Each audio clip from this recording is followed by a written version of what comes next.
ముఖ్యమంత్రి గారు తీరిక చేసుకున్నారు. జలవనరుల శాఖ మీద రివ్యూ చేయడానికి, వరదలు, వర్షాలు రాష్ట్రాన్ని అన్ని జిల్లాల్లో పెద్ద ఎత్తున వర్ష ప్రభావం, వరదల ప్రభావం ఉంటే కనీసం ముఖ్యమంత్రికి ఈ రోజు దాకా కూడా సమీక్ష చేయడానికి తీరు దొరకలా. పోలవరం నిర్వాసితులు 7 ముంపు మండలాలు, అదేవిధంగా పోలవరం దేవీపట్నం మండలాల ప్రజలు, నిర్వాసితులు నానా ఇబ్బందులు పడుతూ ఉంటే కనీసం ప్రభుత్వం తరఫున జిల్లా యంత్రాంగం కానీ మంచినీళ్ళు ఇచ్చిన పాపన బాలేదు. వరద సాయం దేవుడెరుగు, కనీసం మంచినీళ్ళు ఇచ్చిన పాపన బాలేదు. వరద ముంపులో మండలాలు, గ్రామాలు ఉంటే కనీసం అధికార యంత్రాంగం వాళ్ళ దగ్గరికి వెళ్ళాల. ఆ క్యాంప్స్లో కనీస అవసరాలు కానీ కనీస సౌకర్యాలు కూడా లేవు. చాలామంది డయాలసిస్ చేసుకునే పేషెంట్స్ ఉన్నారు, హాస్పిటల్స్కి వెళ్ళాల్సిన పేషెంట్స్ ఉన్నారు, ప్రెగ్నెంట్ ఉమెన్స్ ఉన్నారు, పశువులు ఉన్నాయి, మనుషులు నానా ఇబ్బందులు పడి గోదావరి చుట్టుముట్టేస్తే 37 నెలలుగా మొద్దు నిద్రపోయిన ప్రభుత్వం సుమారు 17,000 నిర్వాసితుల్ని మేము ఇళ్లలోకి మారుస్తున్నామని బుల్లెట్ దింపుతానన్న మంత్రి బుల్లెట్ కూడా దొరకకుండా కూతురు మాట్లాడుతూ ఉన్నాడు బయట. పోలవరం సంగతి నన్ను అడగొద్దంటాడు. కొత్తగా వచ్చిన మంత్రి సోయిలేని రాంబాబు సొల్లు కబుర్లు చెబుతున్నాడు. సోయిలో లేడు, సొల్లు కబుర్లు చెబుతున్నాడు. పోలవరం డ్యామ్ గురించి కథలు చెప్తున్నాడు. పోలవరాన్ని ముంచేశారు, చారిత్రాత్మక తప్పిదం చేశారు. కాపర్ డ్యామ్ ఎగువన నిర్మాణం చేయబడింది, దిగువన నిర్మాణం చేయబడింది, డయాఫ్రమ్ వాల్ కట్టబడింది. ఏదైతే ఈసీఆర్ఎఫ్ డ్యామ్ పనులు ప్రారంభం చేసే ముందు ఆ నిర్వాసితులందరినీ కూడా వాళ్ళకి గ్రామాల్లో ఉన్న వాళ్ళని ఖాళీ చేయించి ఇళ్లలో పంపించి ఆ డయాఫ్రమ్ వాల్ మీద earth cum rock fill dam అంటే మట్టి కట్ట పనులు ప్రారంభం చేయాలి. అవేమీ చేయకుండా మేము స్పిల్వే నిర్మాణం చేస్తున్నామని చెప్పి ఆల్రెడీ 2019లో 15 లక్షల క్యూసెక్కుల వరద వెళ్ళింది. ఇవాళ వెళ్ళేదా డబ్బా కబుర్లు చెప్తున్నారు, బడాయి కబుర్లు చెప్తున్నారు. 15 లక్షలు 19లో వెళ్ళింది, 23 లక్షలు 2020లో వెళ్ళింది. వాళ్ళ దగ్గర ఇప్పుడు 20 లక్షలు వచ్చింది.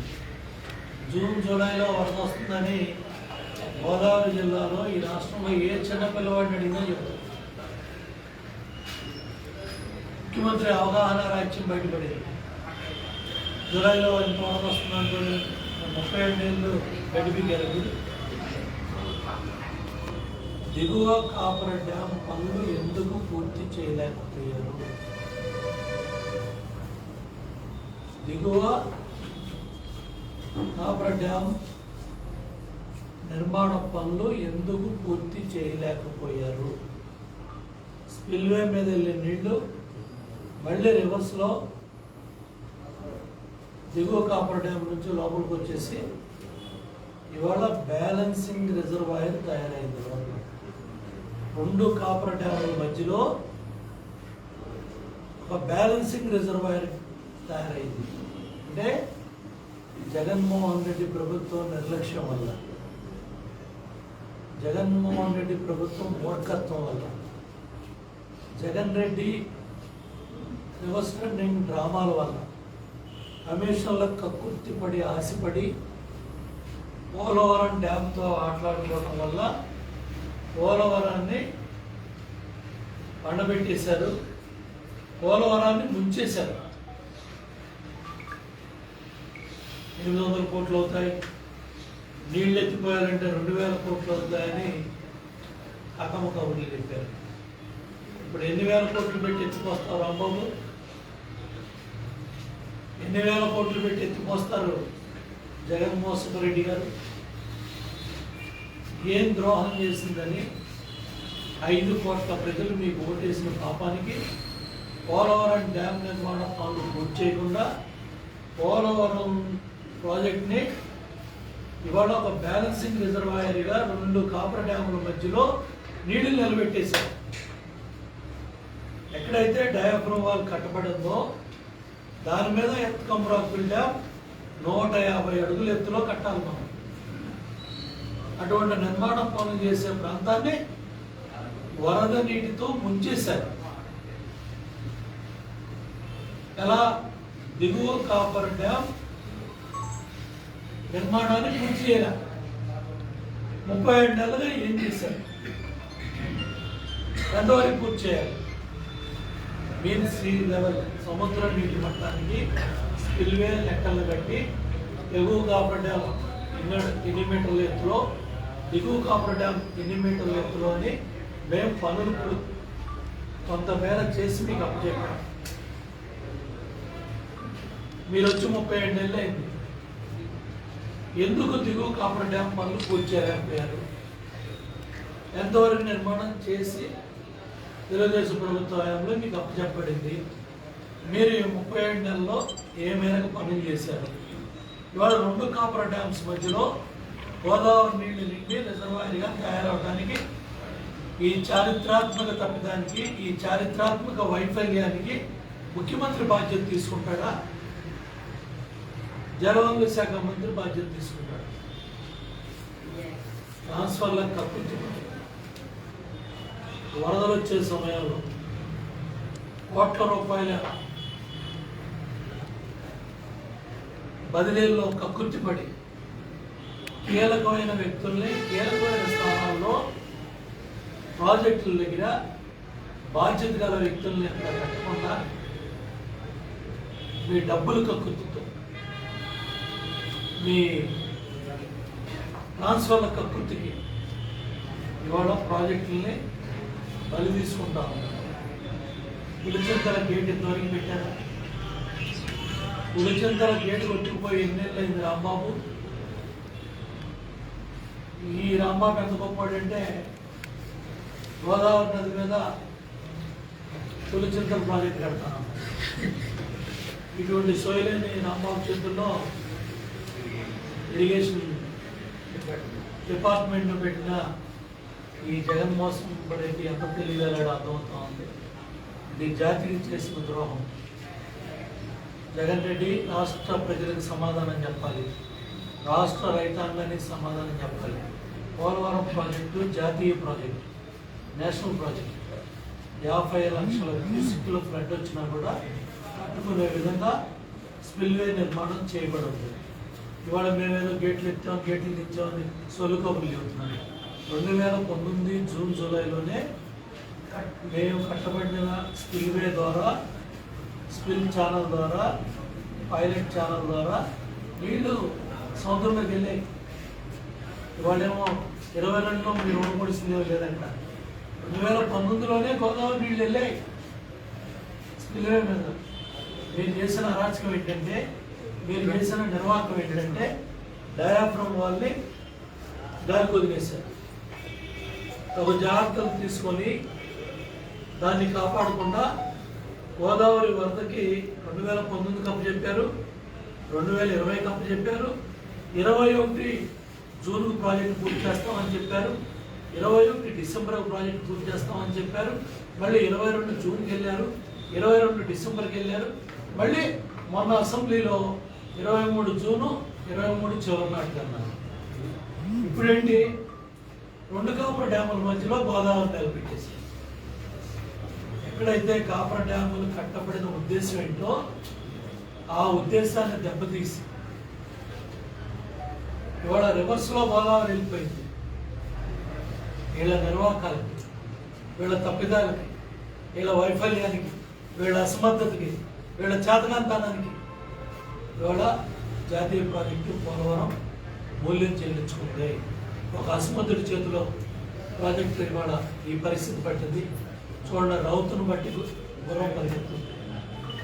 ఇదే యంత్రాంగంతో చంద్రబాబు నాయుడు గారు పోలవరం ప్రాజెక్టు పనులు 71% పైగా తీసుకెళ్లారు.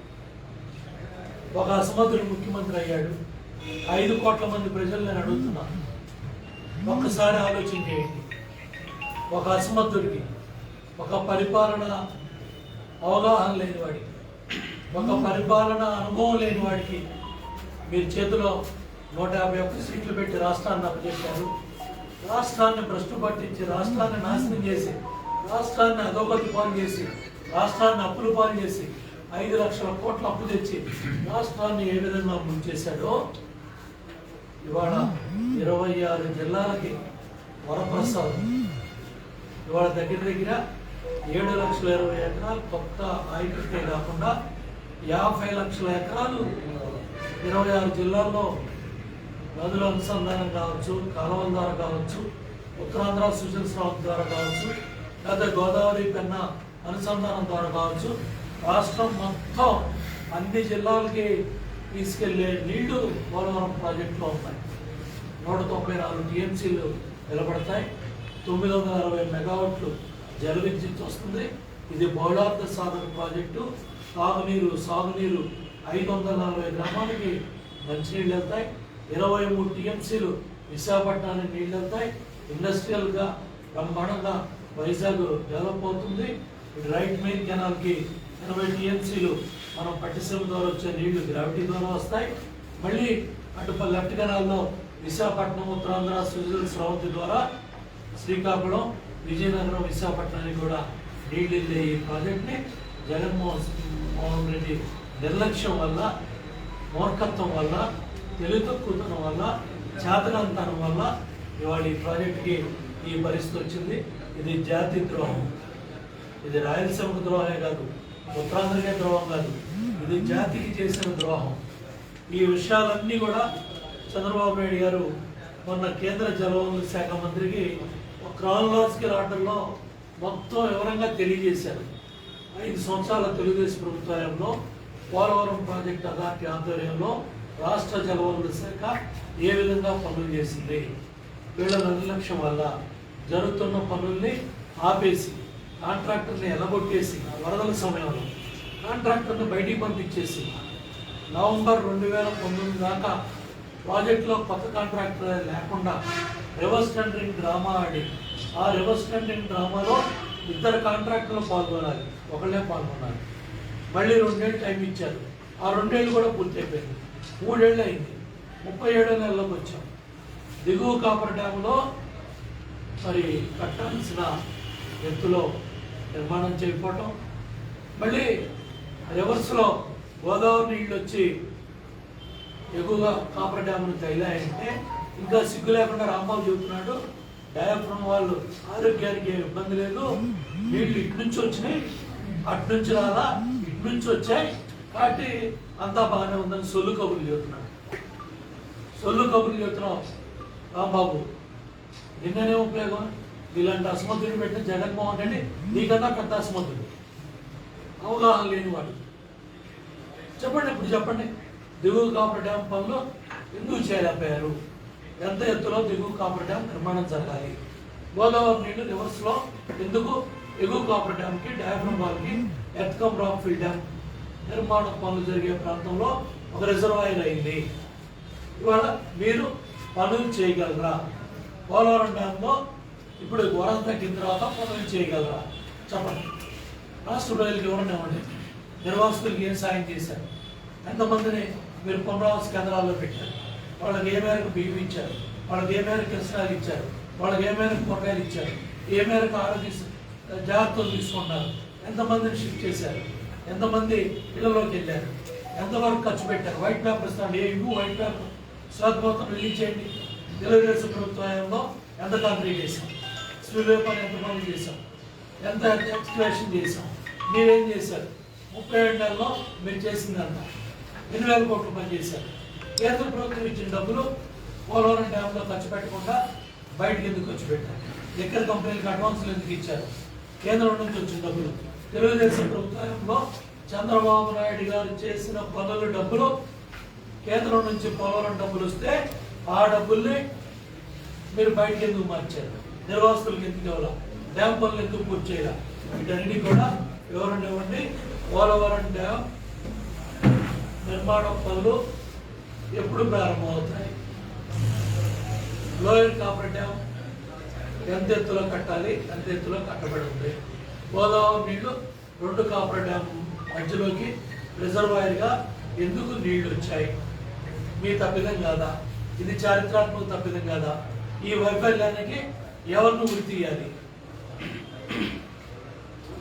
ఎవరు బాధ్యత తీసుకుంటారు, ఎవరు రాజీనామా చేస్తారు, ఇరిగేషన్ మంత్రి రాజీనామా చేస్తాడా, ముఖ్యమంత్రి రాజీనామా చేస్తాడా, ముఖ్యమంత్రి బాధ్యత తీసుకుంటాడా, జలవనరుల శాఖ మంత్రి బాధ్యత తీసుకుంటాడు. జాతికి చేసిన ద్రోహం. జగన్మోహన్ రెడ్డి పోలవరం డ్యామ్ని ఈ విధంగా పండబెట్టడం, ఈ విధంగా నాశనం చేయటం, ఇది జాతికి చేసిన ద్రోహం. జాతి ద్రోహిగా జగన్మోహన్ రెడ్డి చరిత్రలో నిలిచిపోతాడు. ఇమ్మీడియట్గా రేపొద్దున విశాఖపట్నానికి వాహనం ఎత్తుకెళ్తున్నాడు, విజయనగరం విశాఖపట్నం. దాంట్లో పోతా విమానంలో చూసి వెళ్తాడు. రాజమండ్రిలో దిగావా, కలెక్టర్ని రివ్యూ చేసావా, లేదా నిర్వాసితులతో మాట్లాడావా, ఏంటి బాధ్యత ఏంటి? అసలు మా ముఖ్యమంత్రి వేనా? నీలాంటి వాడు ఈ రాష్ట్రానికి ముఖ్యమంత్రిగా తగునా? వరద బీభత్సం ఏం చర్యలు తీసుకున్నారు, ఏం జాగ్రత్తలు తీసుకున్నారు? ఇవాళ మున్సిపాలిటీల్లో, కార్పొరేషన్లో, గ్రామాల్లో పారిశుద్ధ్య కార్మికులు గగ్గోలు పెడతా ఉన్నారు. నీ మంత్రులు కంపెనీ ఏం చేస్తున్నావు, నువ్వేం చేస్తున్నావు? ఇవాళ ఈ సమయంలో, ముందు సమయంలో, ఇటువంటి సమయంలో పారిశుద్ధ్య కార్మికుల జీవితాలతో ఆడుకుంటావా, వాళ్ళ జీతాలతో ఆడుకుంటావా? ఏం హామీ ఇచ్చావు, ఎందుకు గాలికి వదిలేసావు? ఇవన్నీ కూడా ముఖ్యమంత్రి ప్రజలకు వివరణ ఇవ్వాలి. ఇవాళ కొండపల్లిలో 100 కోట్లు కట్టారంటాడు సజ్జల రామకృష్ణారెడ్డి ఎన్జీటీ. దేనికి కట్టాడో, ఈ కొండపల్లి అడవుల్లో ఎవరు దోచుకున్నారో సజ్జల రాష్ట్ర ప్రజలకు వివరణ ఇవ్వాలి. కొండపల్లి అడవులు కొట్టింది ఎవరు, 10 లక్షలు ఫైన్ కట్టింది ఎవరు, వాహనాలు సీజ్ అయిన ఎవరై, వాహనాలు ఎవరు రిలీజ్ చేయించారు, ఎందుకు అధికారులు సస్పెండ్ అయ్యారు, ఫారెస్ట్ అధికారులు సస్పెండ్ అయిన అధికారులకి మళ్ళీ పోస్టింగ్ ఎలా వచ్చింది? వాళ్ళ సత్యం చెప్పిన కొండపల్లి అడవుల్లో 100 కోట్లు ఎప్పుడు పెనాల్టీ చేశారు? మొన్న ఏం చర్యలు తీసుకున్నావు? ఎంత మేరకు అడవిని తవ్వారు? లెక్కలు బయట పెట్టమని సజ్జల్ని, అదేవిధంగా కన్సర్న్ మైనింగ్ మినిస్టర్ పెద్దిరెడ్డిని, ప్లస్ జిల్లా కలెక్టర్ని అందరినీ డిమాండ్ చేస్తున్న అధికారుల్ని, ఫారెస్ట్ అధికారుల్ని వదిలే ప్రసక్తి లేదు. ఋషికొండ దగ్గర నుంచి ఏదైతే విశాఖపట్నంలో మొత్తం కొండలు కొట్టేశారు, బ్రహ్మంగారు కూర్చున్న కొండలు కొట్టేశారు. ఇవాళ మీరు రాష్ట్రం మొత్తం పందికొక్కుల్లాగా వైసీపీ నాయకులు కొండలు, గుట్టలు, అడవులు, మట్టి, పోలవరం మట్టి, ప్లస్ గ్రామాల్లో చెరువుల్లో మట్టి, గ్రావిలు, పందికొక్కుల్లాగా, రాబందుల్లాగా వైసీపీ నాయకులు, ఎమ్మెల్యేలు, మంత్రులు దోచుకుంటున్నారు. చంద్రబాబు నాయుడు గారు ఫోటో ఎగ్జిబిషన్తో మొత్తం డీటెయిల్డ్గా రాష్ట్రంలో జరుగుతున్న దోపిడీ అంతా కూడా చెప్పారు. ముఖ్యమంత్రి మాట్లాడాలి. సజ్జలవడ సకల మంత్రి, సజ్జలవడ సాక్షిలో బొమ్మస్తా, సాక్షి పత్రికలో బొమ్మస్తా. సజ్జలు చెప్పేది ఏంటి? కన్సర్న్ మినిస్టర్లు చెప్పాలి, ముఖ్యమంత్రి చెప్పాలి. వాళ్ళ ప్రధాన ప్రతిపక్ష నాయకుడు చంద్రబాబు నాయుడు గారు ముఖ్యమంత్రిని ప్రశ్నించాడు, రాష్ట్ర ప్రభుత్వాన్ని ప్రశ్నించాడు. సజ్జలవడ సాక్షిలో బొమ్మస్తాలు ఎందుకు మాట్లాడతారు? మాట్లాడాల్సిందే కేబినెట్ మంత్రులు, మాట్లాడాల్సిందే ముఖ్యమంత్రి. ఇవాళ పోలవరం ప్రాజెక్టు మీద రాష్ట్ర ప్రజలకి వివరణ ఇవ్వాలి, జాతికి సమాధానం చెప్పాలి. జాతి ద్రోహిగా పోలవరం ఇరిగేషన్ ప్రాజెక్టు చరిత్రలో జగన్మోహన్ రెడ్డి నిలబడతాడు. రాజశేఖర రెడ్డి గారు ముఖ్యమంత్రిగా ఉండగా జరుగుతున్న స్పిల్వే, ఎర్త్కమ్ రాక్ ఫిల్ డ్యామ్ పనుల్ని ఆయన ప్రీ క్లోజర్ చేశారు. ప్రీ క్లోజర్ చేసిన పనులు, జరుగుతున్న పనులు ఆపేశారు, ప్రీ క్లోజర్ చేశారు. ఆ పనులు మళ్ళీ మొదలు పెట్టడానికి రోసియా కిరణ్ కుమార్ రెడ్డి హయాంలో దగ్గర 4.5 ఏళ్ళు పట్టింది. ఆ నష్టం వల్ల దగ్గర 3,000 కోట్లు పోలవరం ప్రాజెక్టు పనులు ఖర్చు పెరిగింది, అంచనాలు పెరిగింది. అలసత్వం వల్ల ఆ ప్రాజెక్టు జరిగే పనుల్ని క్యాన్సిల్ చేయటం వల్ల, ప్రీక్లోజర్ చేయటం వల్ల, అది రాజశేఖర రెడ్డి ప్రభుత్వ నిర్వాహకం. మళ్ళీ మేము పనులు మొదలుపెట్టి 71% తీసుకెళ్ళి ఈ ప్రభుత్వానికి అప్పచెబితే ఈ ప్రభుత్వం రివర్స్ ఫండింగ్ డ్రామా ఆడి కమిషన్ల కప్పుతో డబ్బులు దోచుకోవడానికి, పవర్ ప్రాజెక్ట్ కొట్టేయడానికి రివర్స్ ఫండింగ్ డ్రామాతో ఇవాళ పోలవరానికి ఎప్పుడు పూర్తవుతుందో చెప్పలేని నిస్సహాయ పరిస్థితిలో ప్రభుత్వం ఉంది. ఇది చారిత్రాత్మక తప్పిదం, ఇది చారిత్రాత్మక వైఫల్యం, ఇది చారిత్రాత్మక జాతి ద్రోహం. వైసీపీ ప్రభుత్వం బాధ్యత వహించాలి, జగన్మోహన్ రెడ్డి బాధ్యత వహించాలి. జగన్మోహన్ రెడ్డి రాష్ట్ర ప్రజలకి, జాతికి సమాధానం చెప్పాలని డిమాండ్ చేస్తున్నా. పోలవరం ప్రాజెక్ట్ అథారిటీ అధికారులు కూడా ఇమ్మీడియట్గా డ్యామ్ను సందర్శించి దీని మీద సమగ్రమైన రిపోర్ట్ని ప్రజలకి, కేంద్ర జలవనరుల శాఖకి ఇమ్మీడియట్గా కేంద్ర జలవనరుల శాఖ మంత్రి కూడా దీని మీద దృష్టి పెట్టాలి. ఇవాళ 2 కాపర్ డ్యాముల మధ్యలో ఇంత పెద్ద ఎత్తున రిజర్వాయర్గా నీళ్లు నిలబడటానికి ఎవరు తప్పిదమో ఇమ్మీడియట్గా చర్యలు తీసుకోవాలని డిమాండ్ చేస్తున్నా. పోలవరం ప్రాజెక్టు పరిస్థితి ఏంటో రాష్ట్ర ప్రజలకి, జాతి ప్రజలకు సమాధానం చెప్పమని డిమాండ్ చేస్తున్నా.